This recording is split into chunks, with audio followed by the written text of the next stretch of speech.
Hello there, Quicksilver Slash here, and today is the day that I announce my 1,000 subscriber giveaway. Now this is about a week and a half overdue, but between my road trip and with the rather surprising way I got to 1,000, a lot quicker than I expected there at the end, partly in thanks to winding up on Wargaming's homepage. I haven't been home to really give this too much thought or record a video around this. So I put it to you guys what you would rather see, one kind of big grand prize or a bunch of smaller ones. And the consensus was spread the love around. So that's what I'm going to do. So there's going to be three 1,250 doubloon packs, 2 weeks, 2 7-day periods of premium, and a number of flag packs. Now, the flags themselves, I was thinking were going to be PapaPapa. Having just gotten the Missouri myself and loving the ship, I know how long a grind it is to get there. And one of the things that definitely helps you get there faster is the PapaPapa flags. But they're a little difficult to get in-game. You need a bit of luck and a bit of timing. So for the rather inexpensive amount there, I can really make a difference in someone's free XP grind or just the amount of free XP they get elsewhere. The other thing I am aware of, unless it has changed, North America seems to be the only place that allows you to buy individual flags. So should you be the winner of one of those kind of flag packs, don't worry, we'll work something out, I'll talk to you, and it may just end up being an equivalent value of doubloons or something from the store that you'd really like that's the same value. So now that the prizes are announced, how do you get them? Well, I'm going with the exact same method I've used so far because it's been fairly easy for me, and I think it's easiest for you guys, and that's 1, be a subscriber, number 2, comment on this video if you want to be entered. That way people who don't want to be considered for prizes don't have to be. I know there's a lot of people out there, and I certainly got the comments saying like, don't give stuff away, don't worry about it, that's not why we watch, but I'm giving these prizes out as a thank you because without viewers, I don't have a channel.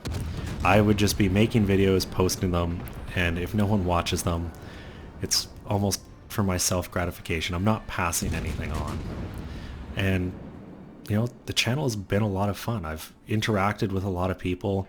I've played ships with a ton of people. I'm willing anytime I've got a division open to sit down and let subscribers join. My in-game name's out there, and Green Leader's a perfect example. He had been poking me in World of Warships, was just kind of asking how things were going. I said, great, do you want to join us? We've got room in our division. Because for me, this game really is kind of about the community, and that's what I love about it. Anyways, now that we've moved past that bit of good news, I've got maybe some bad news. A couple little things. First, Wargaming seems to have done something that has messed replays up. Rather than, loading the replay file and going into the pre-match thing, it comes up to the load screen and sits there. You have to hit connect and then it'll load into your replay. And the unfortunately downside of this is the game music doesn't load with the game. You're stuck listening to the intro music on that login page. So hopefully that gets fixed here in a patch, and it was something minor that just got bugged. All I know is I can't wait for it to be finally added as just a built-in UI feature. The other thing is my shadow play updated, and it was misbehaving a bit. It kept recording things in weird, skewed aspect ratios. So this is about my 3rd or 4th try recording this video, and I'm hoping it's going to be the one that works. And right now, honestly, if it doesn't, I'm just going to have to upload it how it is, because I've been at this for about 3 hours now just trying to record one game. And I have a couple other commitments I have to get to tonight. So with everything now out of the way, it's time to move on to the game. And you can see, playing alongside Flying Goomba and Green Leader, I made my Kutuzov. It's a tier 8 game, so we've got a lot of lower tier targets, and I've been doing what Kutuzovs do, flinging HE at everything. And I feel a little bad when I do this sometimes, but with the ranges of the ships I've been dealing with, and where the ships have been, HE has been, you know, kind of the go-to ammo choice. At these intermediate ranges, the Kutuzov, you know, AP isn't really an option. You don't get that kind of plunging fire that you get with heavier 203 shells. And all I've had to shoot at it so far is battleships. Well, now a Nevny in the mix. And I make a mistime here. You can see the Cyclone has started. And in my head, I figured 30 seconds, the Cyclone should start closing in. So I waited in my smoke there for about 30 seconds, and you can see the weather has started. The effects are here. Unfortunately, the view range has not started to close in. And it's about here that I go, oh no guys, I made a huge mistake. That North Carolina is staring straight at me. I was hoping by now, you know, we'd be at that 8 kilometer, he wouldn't be able to see me one bit, and I would be free to chase after this Nevny. That's not the case, and the North Carolina actually makes a good play here. I turn bow on, expecting him to fire as soon as possible, and I have to double back because of incoming Fuso shells, and the North Carolina was just waiting. He seems to have, you know, taken some of my own advice that I have to give myself, and that's just wait for the ship to turn side on. They almost always do eventually. Now, fortunately, detection has started to close in. So while I did lose half my health there, I'm gonna get away from this all right. I'm no longer spotted by anything. I'm safe. I lit a fire there right with my final volley. And I'm just heading south. Open water is my friend right now. There were too many ships on too many different sides shooting at me. You know, I always talk about how I like to keep the ships kind of to one small arc so that I can really maximize my angles. And that was a situation where I didn't. And I was forced to either give the Fuso broadside or the North Carolina. And with Fuso shells inbound, I had to react to them. So now that I've had some time to kind of think and suss out my situation, Flying Goomba is all alone, fighting a Bayern and that North Carolina. I know the North Carolina's on low health, so I turn up to get into that kind of edge of my visibility range, make sure I can see them. I pop the smoke, I fire my guns, and first hit, take out the North Carolina, I'll take it. Next volley, Bayern, no fire from the first volley, but with the number of shells and the fire chance, it's pretty much 2 volleys on target and you've got a fire. There it is. So now I'm worried about getting rid of this Cleveland. And Cleveland doesn't really present a large threat to me, but with where the match is right now, I really personally want to focus on just running targets off one after the other. You know, if he showed up on 10 hit points, I would have shot at him.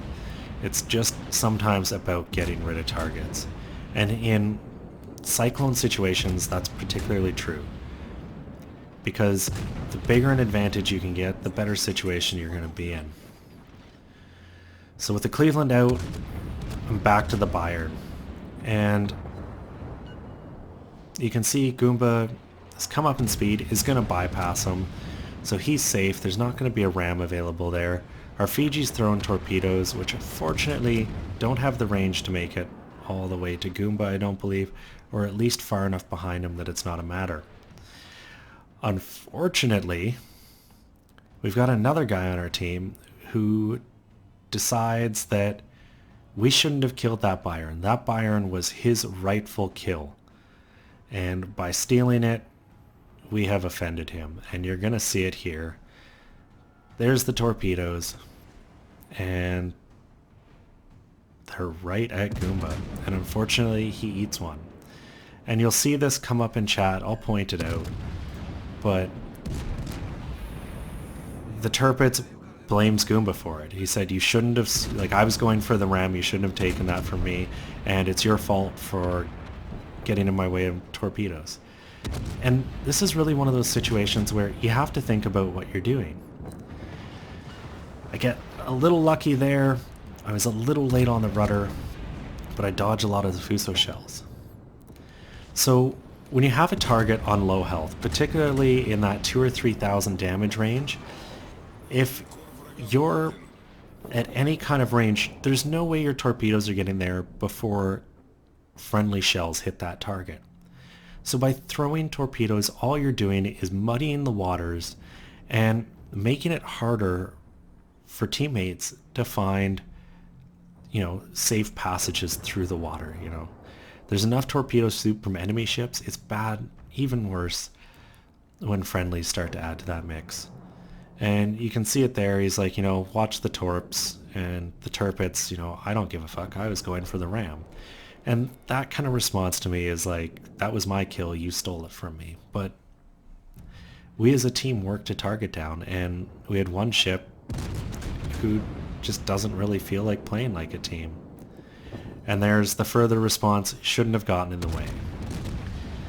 And that kind of dismissive play when you do something like that, that really bugs me.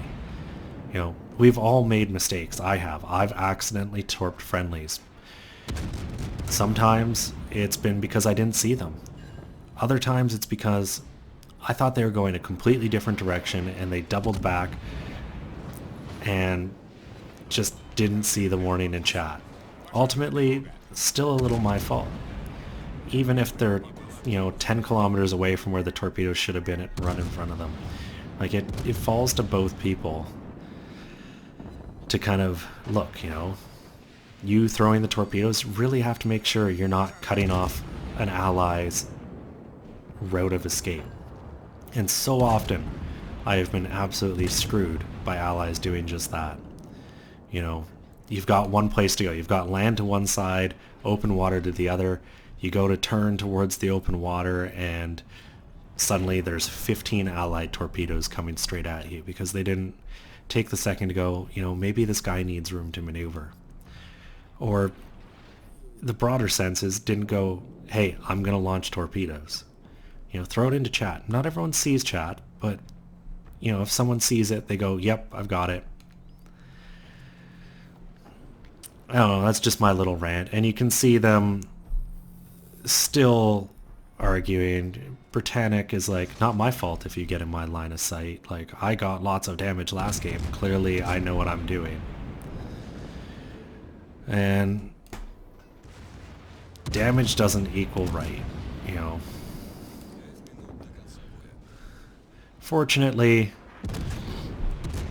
we're going to take this game anyways.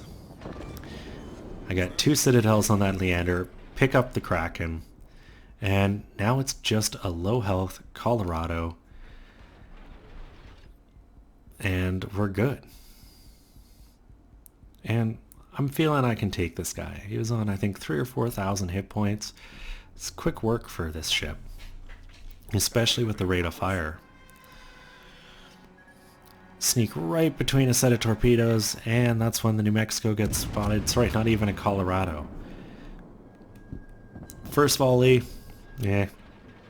could have been better. And you can see I'm just weaving. The New Mexico completely blows his aim, shooting well past my bow. And at this point, it's just a matter of doing some damage. And you'll see here, I think he might have hit a bit of damage saturation, because a couple volleys, no damage. And then I get the kill.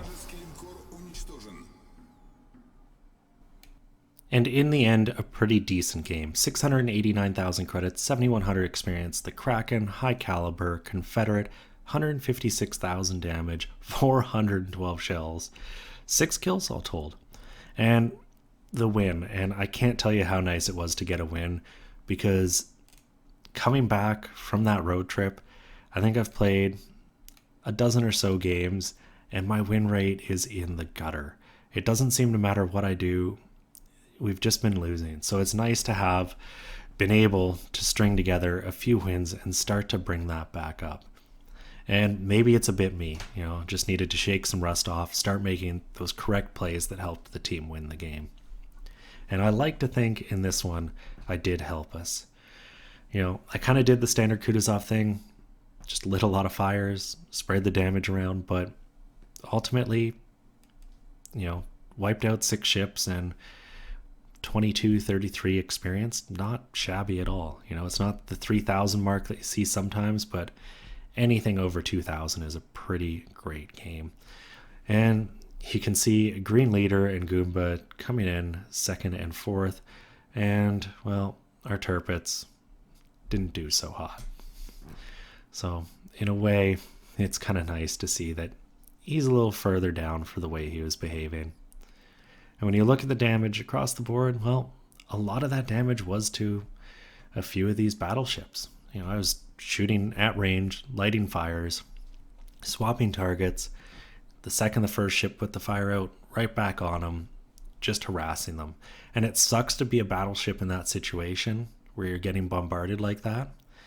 But that's where having the right mix is important. Having a cruiser with you, having some destroyers with you to be able to keep ships kind of at bay and not be able to just take advantage of that. At the end of the day, I took home over 500,000 credits and 7,100 experience, 1,400 free XP, which is probably the one I care about a little more since both this captain and this ship don't really need the XP. Anyways, I hope you guys enjoyed this. If you did, consider giving it a thumbs up or subscribing, because all you have to do is subscribe and comment and you're entered for that giveaway. And as always, I'm Quicksilver Slash, and I'll have another one for you guys tomorrow.